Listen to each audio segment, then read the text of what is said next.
Les amis, j'espère que vous allez bien. Ça y est, c'est la trêve et j'ai une question pour vous. Qui a été selon vous le meilleur joueur du Barça lors de cette première partie de la saison? Les 4 matchs qui ont eu lieu en Liga.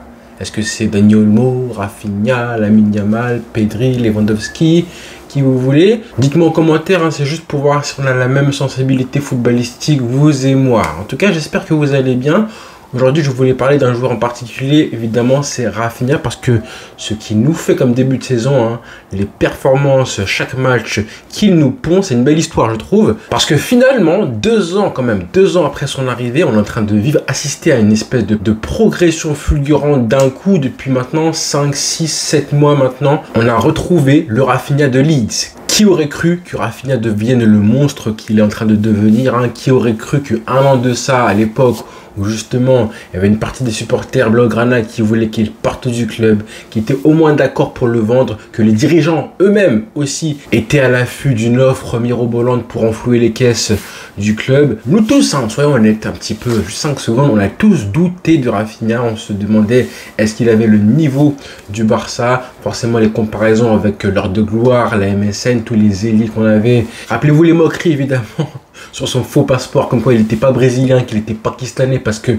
driblait aucun joueur, que c'était le Neymar du pauvre, le Neymar de Wish, hein, qu'il était moins fort même que Anthony de Manchester United. Rappelez-vous des paroles aussi de Ronaldinho avant la Copa América qui disait que justement il y avait que des joueurs moyens au Brésil avec la Seleção. Et finalement, ironie du sort, aujourd'hui 2 septembre, à l'heure où je parle, Rafinha c'est l'un des tout meilleurs joueurs de la Liga, si ce n'est le meilleur, avec Lamine Yamal pour moi. Alors certes, on avait anticipé l'éventuelle fulgurante progression de Rafinha à partir du moment où Hansi Flick allait arriver au Barça, mais est-ce qu'on aurait pu imaginer ça? Honnêtement, c'était compliqué. Un petit rappel, parce que 24 février dernier, Rafinha disait en conférence de presse d'avant-match face à Naples, « Cela ne me dérange pas d'être comparé à Lamine Yamal, c'est plutôt un honneur d'être en concurrence avec lui.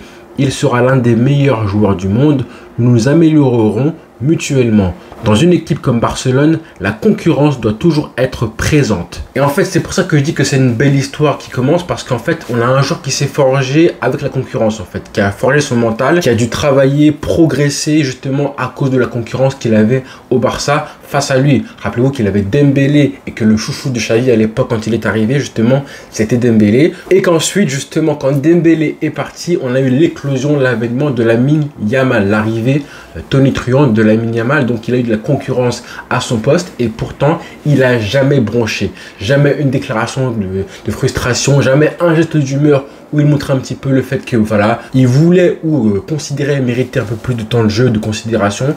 Il a jamais bronché, il a travaillé, il s'est battu pour sa place, hein, et maintenant c'est un leader. Il a vraiment le comportement qu'on attend en fait d'un joueur du Barça qui est en concurrence, c'est normal. Et là justement c'est la preuve que la concurrence, ça peut amener à de l'émulation parce que c'est comme ça qu'il a progressé. Et donc 6 mois plus tard, hein, on a retrouvé le Rafinha de Leeds, même meilleur j'ai envie de dire, hein, alors, grâce à Hansi Flick, oui. Mais pas seulement, on se rappelle que déjà à la fin de la saison dernière, avec Xavi, on avait déjà constaté un nouveau Rafinha, mais je pense que le déclic a eu lieu lors de ce match aller face au PSG en quart de finale de Ligue des Champions. Rappelez-vous bien, quart de finale aller face au PSG au Parc des Princes. Il était arrivé avec du rag sur la tête, hein, il ressemblait à un chanteur de zouk ou un suppositoire, je sais pas, mais peu importe. Personne ne le prenait au sérieux. Finalement, le lendemain, il a pondu une masterclass au Parc des Princes, un doublé et la victoire à la clé. 9 sur 10 hein, de mémoire comme note dans l'équipe. Hein. Tout le monde était choqué. Et pour moi, justement, ça a été le début de sa progression, de sa montée en puissance. Il y a eu un déclic, je pense, ce jour-là. Il y a un truc qui s'est passé, je sais pas, dans sa tête et il a pris confiance. Il a senti qu'il pouvait être important et déterminant pour ce Barça et porter l'équipe. Je pense qu'il a compris ce jour-là qu'il pouvait porter le Barça. Alors on se rappelle aussi du match retour, il marque ce but là, il était parti pour faire encore une fois une masterclass et même je pense qu'aujourd'hui à 10 contre 11 quand le Barça a sombré, ça a été je pense le meilleur joueur. Le reste du match, on se rappelle de sa réaction, comment il était absolument dégoûté après l'élimination. Ça m'avait fait de la peine, je pense que c'était le cas pour tout le monde, on était juste peiné de le voir comme ça, un des seuls joueurs qui manifestait,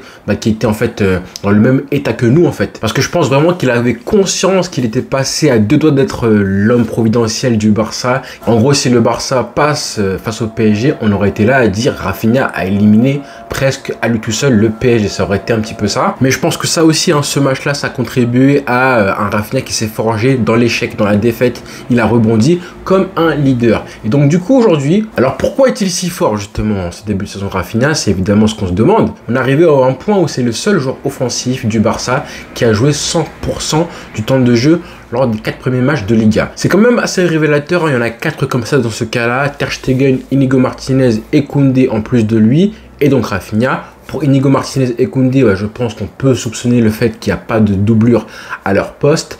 Et Ter Stegen, c'est un gardien. Donc le seul attaquant qui a joué tout le temps de jeu en Liga, chaque minute c'est lui, et pourtant à son poste on a de quoi le remplacer dans l'effectif, hein. Hansi Flick a une totale confiance en lui, ça se sent.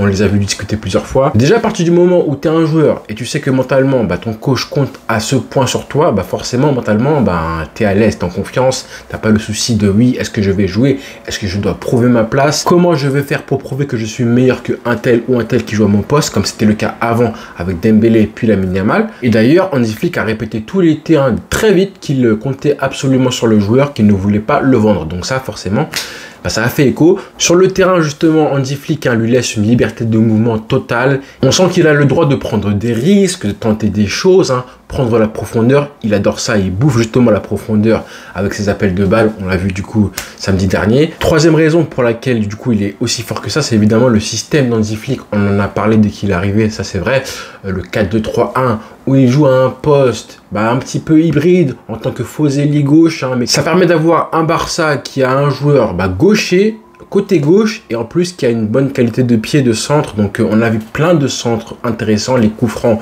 les corners tirés par Rafinha côté gauche, il les fait très bien, sans oublier tous les centres intéressants qu'il a réalisés, dont la passe décisive ce week-end pour Ferran Torres qui vient de la gauche. Bref, en plus même les moments, les matchs où il a joué au poste de numéro 10, quand Hansi Flick l'a placé à ce poste là, il a été bon aussi. Ça c'était juste avant les débuts de Daniel Olmo. Déjà quand un coach vous fait jouer à ces postes là, un numéro 10 et faux ailier, c'est vraiment des postes à responsabilité. Donc c'est que le coach compte sur lui. On sait qu'il correspond parfaitement à la philosophie de jeu dans Hansi Flick, hein, le fait qu'il fasse autant d'efforts défensifs, le mouvement, le pressing, les appels de balle en profondeur, c'est évidemment ce que demande Hansi Flick. Donc on avait cramé grâce à ça que forcément il y aurait un mariage qui se faisait parfaitement entre le joueur et son coach. C'est un peu son homme de main. On voit qu'il y a une relation qui se fait entre le joueur et son coach. C'est ce qu'on demande, hein, et je pense que là, il se sent bien Rafinha comme ça. Et bien sûr, on a remarqué qu'il rendait les joueurs qu'il a autour de lui largement meilleurs. On pense tous à Lewandowski qui, depuis le début de saison, est très bon.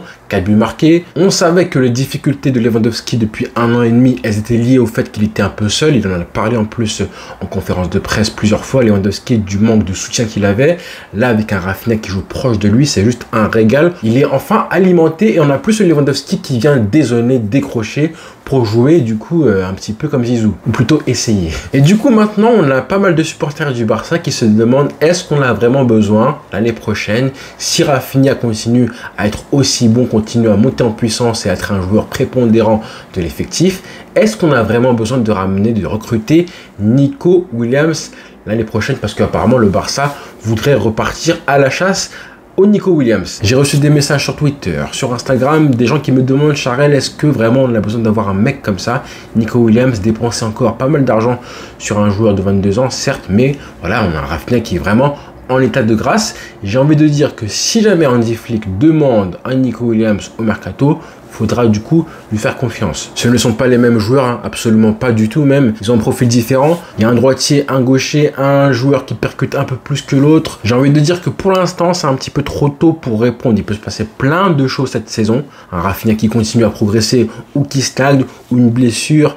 Là, j'ai pas envie de parler de choses négatives, mais on sait jamais, hein. Imaginez qu'un autre joueur explose à ce poste-là, un jeune joueur ailier gauche qui est un peu plus accessible que Nico Williams. Imaginez que le Basque prolonge à Bilbao, il peut se passer plein de choses.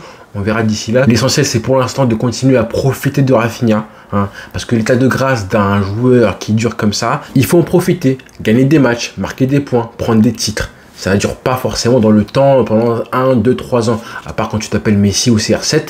Mais un joueur qui performe comme il le fait Rafinha, bah, c'est pas garanti qu'il garde ce niveau-là toute sa fin de carrière. Là, il est à son prime, il a 27 ans maintenant, bientôt 28 ans. Donc profitons du Rafinha qu'on a actuellement. Parce que des joueurs confirmés au Barça, aussi bons que lui, il n'y en a pas beaucoup. Avec cette mentalité-là en plus de leader, de joueur qui a du caractère, qui se laisse pas abattre par l'enjeu, qui a performé en Ligue des Champions, il n'y en a pas beaucoup non plus. Qui en plus ont terminé de s'adapter au Barça. Parce que là, si tu ramènes un joueur, bah, il faut un petit peu un temps d'adaptation pour qu'il soit vraiment acclimaté. Là, c'est bon, ça fait 2 ans qu'il est là. Il est vraiment bien au Barça. Il fait en plus partie des capitaines. Et moi, ça m'avait surpris au début, mais j'ai compris maintenant pourquoi à ce point-là, il est apprécié dans le vestiaire. Donc, quand tu fais le compte de tout ce package-là, j'ai envie de dire hein, que des matchs comme ceux qu'on a vu là face au PSG en avril dernier, et ben ça m'étonnerait pas qu'on en revoie lors des grands rendez-vous en Ligue des Champions, Classico ou autres grands matchs pour le Barça. Parce que ma conclusion, ce sera finalement, est-ce que Rafinha n'est pas avant tout sa première qualité? Ce serait pas justement être un joueur de grand rendez-vous?